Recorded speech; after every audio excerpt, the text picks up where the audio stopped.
Phones often distract us from work, our families, and the world around us. That distraction, though, can be especially problematic when it comes in the classroom. Yeah, and that's why Sheldon High School rolled out a new policy that will make the school a cell phone-free space. KTV's Ellen Ide shows us how it all works.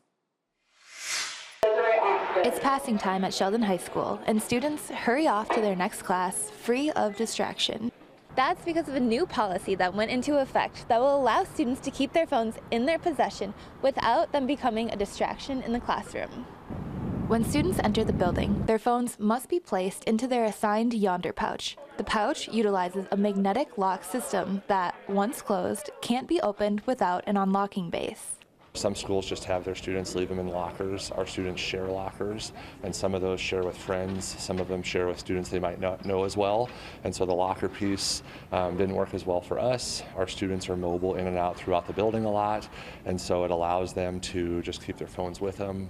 It's that one step of locking and unlocking as they come and leave the building. The Sheldon School District started talking about this step last spring and felt that now was the time to act. Their goal is to increase focus in the classroom and encourage students to form deeper connections with their peers. I think it'll take my phone distraction away, and it'll make me stay more focused on my schoolwork during my less busy times in school. Administrators understand that the new policy will be an adjustment for students, but they're proud of the cooperation shown throughout the transition. I was a little bummed, but it's going to help everyone learn better in school and to not be distracted during classes or doing your homework during your free time. Cell phones in general are not bad.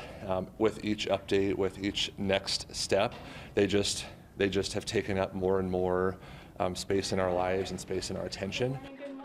And so what we hope to do is just kind of reclaim some of that space for those in-person interactions, for the engagement and what's happening in the classrooms, and for the relationships that we have an opportunity to build here. In Sheldon, Iowa, Ellen Ide, KTIV News 4.